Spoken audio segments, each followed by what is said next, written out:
Namaste. Please do not skip this introduction. The Bhaja Govindam song sung by Srimati M.S. Subbulakshmi is a very popular one, but unfortunately it is not correctly understood by many people. The phrase Bhaja Govindam is often translated as worship Govinda, but this does not imply dualistic worship of an external deity. It means to praise or seek. But praise or seek what? The ultimate truth of self-realization, of course. The stotra encourages seekers to reflect upon and turn the mind inwards towards Govinda, the non-dual principle of existence and consciousness. The one subjective truth that remains unchanged. Please note that anything that can be perceived is an object, impermanent, and therefore a part of Maya. Maya is defined in Sanskrit as miyate anaya iti Maya. Maya is that which is measurable. Anything that is measurable, be it a small object or a giant star, has a beginning and an end, and therefore it cannot be the supreme truth. That which is the essence of all things perceptible is that. The truth behind all objects is the subjective awareness, the real, attributeless you, which cannot be objectified. The truth can never be the object. If it is an object, it cannot be the all-pervading truth. That's plain logic. To worship Govinda is to abide in that awareness, not to pray to a physical form and ask for special unearned favors. And let us not forget that Sri Adi Shankaracharya had already demolished all forms of dualism at the age of 8 through his Nirvana Shatakam. If you miss this point, the entire purpose of this timeless stotra, the Bhaja Govindam song, would be lost. Watch carefully. This could completely change how you see the song and yourself. Let's now go to the life-changing Bhaja Govindam song.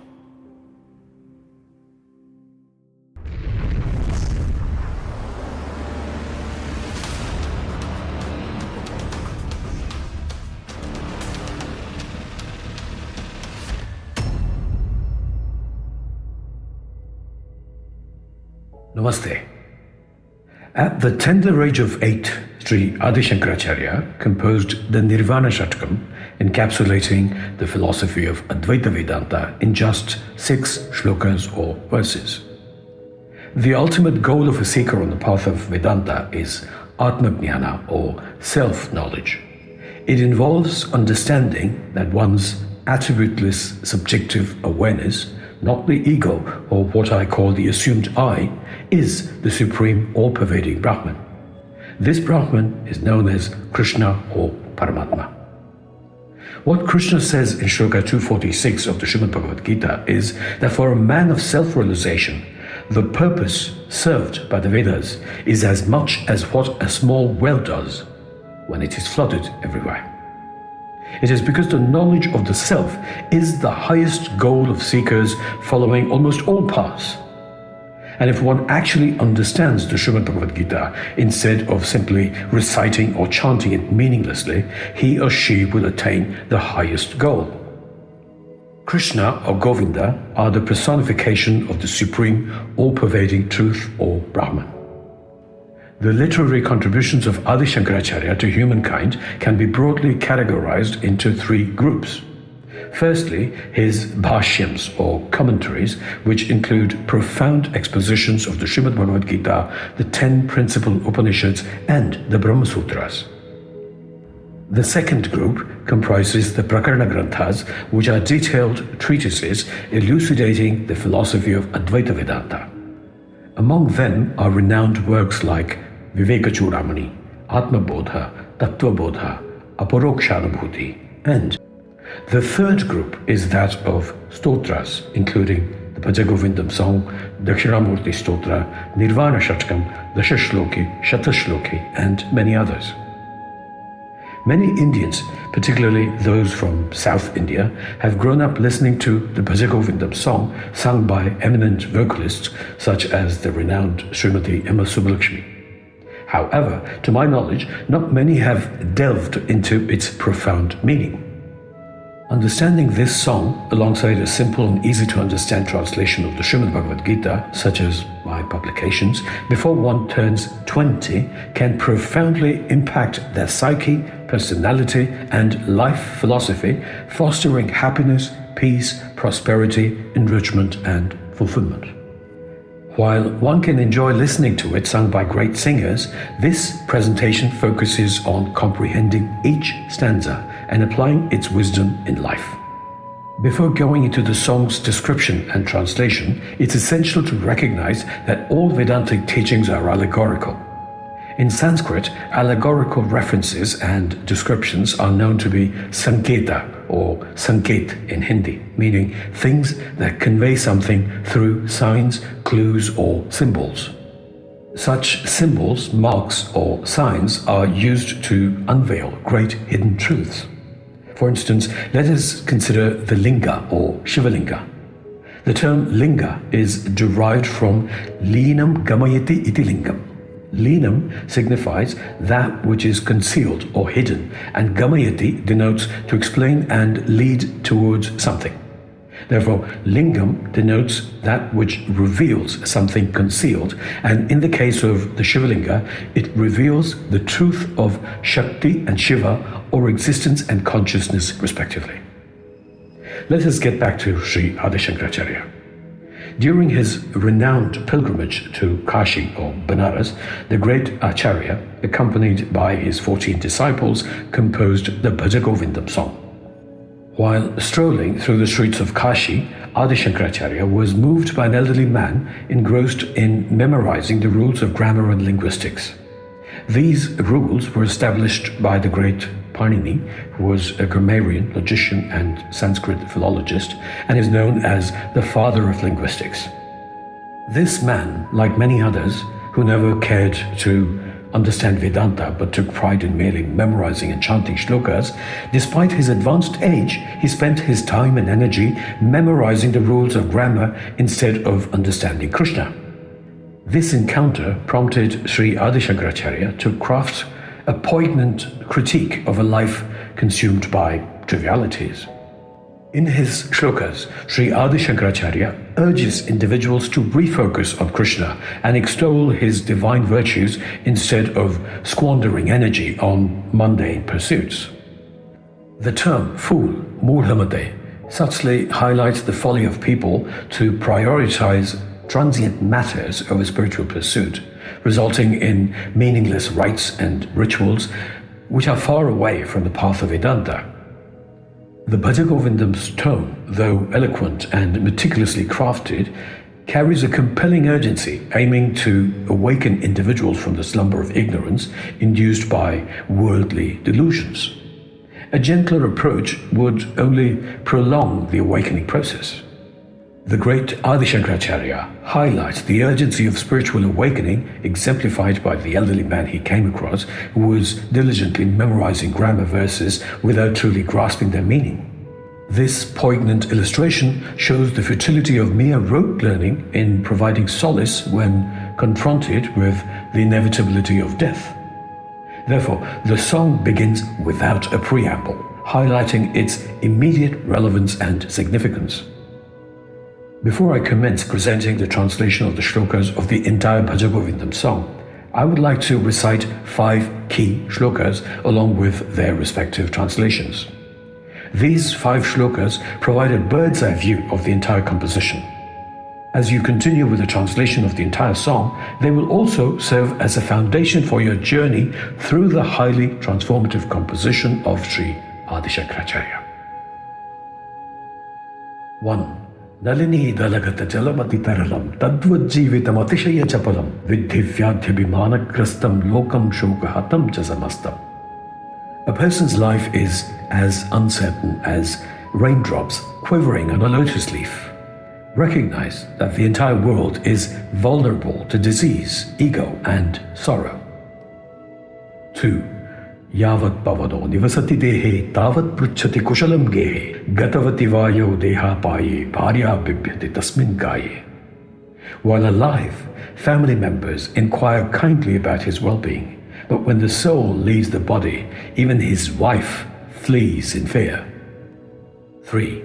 Kate kanta kaste putraha samsaro yamativa vichitraha kasyatvam kahkuta ayataha statvam chintayatadiha brataha. Who is your wife? Who is your son? The samsara is indeed strange. From whom did you originate? From where have you emerged? Brother, contemplate these truths deeply. 4. Ma kurdhanajana yavvana garvam harati nimeshat kalaha sarvam maya mayamidam akhilam hitva brahmapadam tvam pravisha viditva. Do not pride yourself in riches, friends, or youthful vigor, for all of them fade away in a moment. Break free from the illusion of the world of Maya and embrace the eternal truth. 5. This shloka gives you the essence of Advaita Vedanta in merely 4 lines. Tvaimahi chanya traiko vishnuhu vyartham kupyasi maya sahishnuhu bhavasamachittah sarvatratvam vanchasya chiradyadi vishnutvam. Within me, within you, and within all exists nothing but the eternal Vishnu. Your anger and impatience hold no significance. To attain the stature of Vishnu swiftly, maintain equanimity consistently.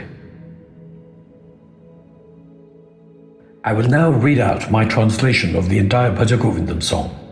Please pay close attention. 1. Worship Govinda, worship Govinda, worship Govinda. O ignorant one, grammar rules shall not rescue you in the hour of your demise. 2. O fool, abandon your thirst for amassing wealth. Dedicate your mind to the contemplation of the real. Find contentment in what unfolds through your own actions in the past. 3. Avoid drowning in delusion through unrestrained passions and lust triggered by a woman's physical form. These are mere changes in the flesh. Do not forget to repeatedly remember this. 4. A person's life is as uncertain as raindrops quivering on a lotus leaf. Recognize that the entire world is vulnerable to disease, ego, and sorrow. 5. Notice the affection shown by those around a man as long as he can support his family. But when old age weakens him, no one at home bothers to even speak to him. 6. While alive, family members inquire kindly about his well-being. But when the soul leaves the body, even the wife flees in fear. 7. Childhood slips away with playfulness, youth with attachment to women, and old age with contemplation. Yet only a few desire immersion in the ultimate reality. 8. Who is your wife? Who is your son? The samsara is indeed strange. From whom did you originate? From where have you emerged? Brother, contemplate these truths deeply. 9. From satsanga, or the company of the wise, arises non-attachment. From non-attachment springs liberation from delusion, paving the way to inner equanimity. And from such equanimity within blooms Jivan Mukti, or liberation in life. 10. What purpose does lust serve when youth has passed? What value does a dry lake hold? Where do relatives disappear when the wealth is gone? Where is the world when truth is known? 11. Do not pride yourself in riches, friends, or youthful vigor, for all of them fade away in a moment. Break free from the illusion of the world of Maya and embrace the eternal truth. 12. The cycle of daylight and darkness, the transition from dusk to dawn, and the changing seasons of winter and spring are all transient. Time moves on and life gradually fades away. However, the tempest of desire continues unabated, ceaselessly raging within. 13. Why fixate on wealth, O misguided one? Seek guidance. Only righteous company can guide you through the sea of existence. Hurry to the boat of satsanga, or the company of the wise. 14. Numerous individuals adorn themselves with matted locks or shave their heads clean, while others pluck out their hair. Some don saffron attire, while others opt for a variety of colors, all merely for sustenance. Despite the truth being laid bare before them, the foolish remain blind to it. 15. The vigor has departed from the elderly man's physique, his scalp now barren, his gums devoid of teeth, reliant on crutches for support. Yet his attachment remains steadfast, clutching onto futile desires with unwavering resolve.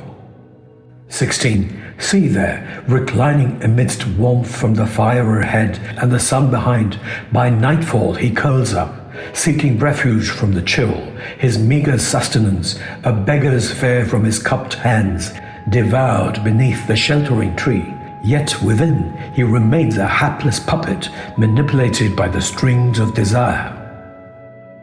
17.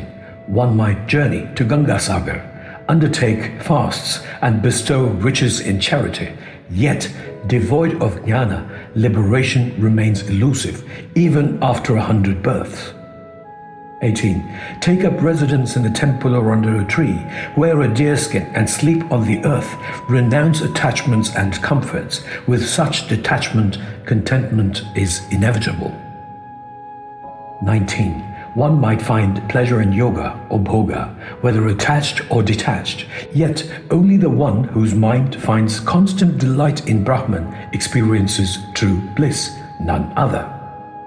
20. Let a man glean but a fragment from the Gita, sip merely a droplet from the Ganga, offer homage to Murari just once, then he shall encounter no dispute with Yama. 21. Reborn, deceased anew, rebirth ensues within the mother's womb. Crossing this limitless expanse of samsara is undeniably arduous. O Murari, grant me redemption through your mercy. 22. A monk never lacks clothing as long as there are discarded rags along the road. Liberated from vice and virtue, he continues his journey. Those in communion with the divine revel in pure bliss similar to that of a child or an intoxicated person. 23. Who are you? Who am I? Where do we come from? Who are our parents? Reflect on these questions, viewing everything as devoid of essence and relinquishing the world as a mere illusion. 24. Within me, within you, and within all exists nothing but the eternal Vishnu. Your anger and impatience hold no significance. To attain the stature of Vishnu swiftly, maintain equanimity consistently. 25. Refuse to squander your energy in seeking affection or battling with friends, enemies, children, or kin. Recognize yourself in all beings and relinquish entirely any sense of duality. 26. Abandon desires, wrath, infatuations, and covetousness. Reflect on your true essence. Those who remain oblivious to the self are indeed foolish. Condemned to hell, they endure eternal torment. 27. Consistently chant verses from the Gita, contemplate Vishnu in your heart through Vishnu Sahasranama and sing his praises. Find joy in the company of the virtuous and the sacred. Generously share your wealth with the less fortunate and the needy. 28. One who succumbs to the allure of pleasure exposes his body to illness. Even though death marks the conclusion of all things, humanity persists on a sinful path. 29. True prosperity lies not in wealth. It holds no lasting happiness. Reflect on this perpetually. A wealthy man even fears his own son. Such is the way of riches universally. 30. Harmonize the life forces untouched by external sway and discern the eternal from the ephemeral. Utter the divine name and calm the restless mind. Execute these meticulously with utmost diligence. 31. O seeker of the Guru's divine grace, may your liberation from samsara swiftly arrive. With disciplined senses and a restrained mind, you shall encounter the divine residing within your heart. 32. In this way, a pedantic grammarian entangled in rules and regulations had his limited perspective cleansed and was enlightened by the disciples of Shankara. 33. Worship Govinda, worship Govinda, worship Govinda. O fool, apart from chanting the names of Bhagavan, there is no other path to traverse life's vast ocean. Well, that was the Bhaja Govindam song. It will greatly help going through it at least a couple of times, pondering over it and trying to apply the knowledge into your own life. It gives great peace. I wish you all the very best. Stay blessed. Thank you. Jai Shri Krishna.